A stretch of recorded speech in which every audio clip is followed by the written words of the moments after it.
Positive एथीइज्म Hindi channel प्रेक्षकों को स्वागत।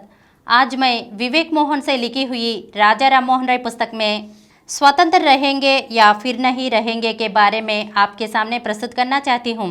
बिपिन चंद्रपाल ने राममोहन के बारे में लिखा कि वे पहले व्यक्ति थे जिन्होंने भारत को राजनीतिक स्वाधीनता का संदेश दिया। उन्होंने बताया कि अपनी जनता के राजनीतिक उत्थान के प्रति राममोहन का सबसे बड़ा योगदान वह नया आत्मबोध और आत्मविश्वास था जिसे उन्होंने अपने विविध धार्मिक, सामाजिक, शैक्षिक और राजनीतिक सुधार संबंधी क्रियाकलापों द्वारा उसमें फायदा किया। राजनीतिक और सामाजिक स्वतंत्रता का धार्मिक और आध्यात्मिक मुक्ति से नाता जोड़ने वाले राममोहन पहले व्यक्ति थे। भारतीयों में बुद्धि और आत्मबल की कोई कमी नहीं थी। उनका मानना था कि यदि उनके देश के लोग धार्मिकता के नाम पर चल रहे पाखंड से उभरे और अपने दृष्टिकोण बदले तो वे भी उस ऊंचाई तक पहुंच सकते हैं जिस तक कोई अन्य सभी राष्ट्र पहुंचा है।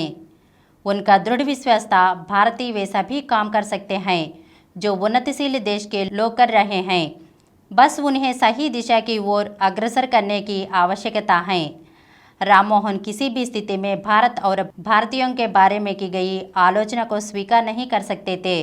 वे कभी ऐसे आलोचकों को बिना चुनौती दिए नहीं रहे। राममोहन के एक विरोधी ने एक बार यह कह दिया कि भारतीय एशियाई व्यक्ति के कारण गिरे हुए हैं तथा भारत ज्ञान के प्रकाश की एक किरण के लिए भी इंग्लैंड का ऋणी है। उसकी प्रगल्भता का मुंह तोड़ उत्तर देते हुए राममोहन ने कहा कि ईसाइयों के लगभग सभी पूज्य पैगंबर और पादरी एशियाई थे। ज्ञान भाव के बारे में केवल इतना कहा जा सकता है कि अंग्रेजों ने उपयोगी यंत्रकला हमें दी है जिसके लिए हम उनके कृतज्ञ हैं, परंतु इससे यह तथ्य नहीं बदलता कि ज्ञान के प्रथम प्रकाश के लिए सारा संसार हमारे पूर्वजों का ऋणी है। दर्शन और साहित्य के क्षेत्र में भारत का अंशदान सर्वोत्कृष्ट है।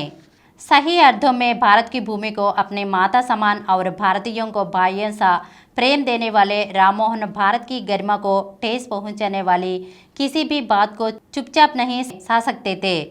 उनके कथनानुसार भारत संसार को ज्ञान का प्रकाश देने वाला ऐसा गुरु है जिसके आगे एक दिन सारे विश्व को श्रद्धा से अपना शीश झुकाना पड़ेगा।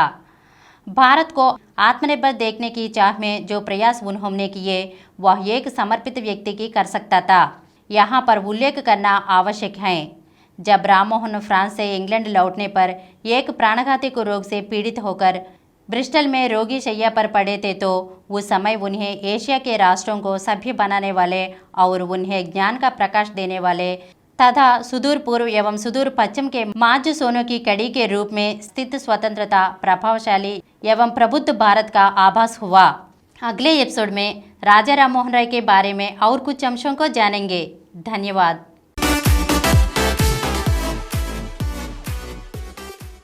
Please download Samaram multi-channel app and watch your favorite channels from your mobile. App available on Google Play Store and subscribe to the channels. For more videos, please subscribe to this channel Positive Atheism and activate the bell icon.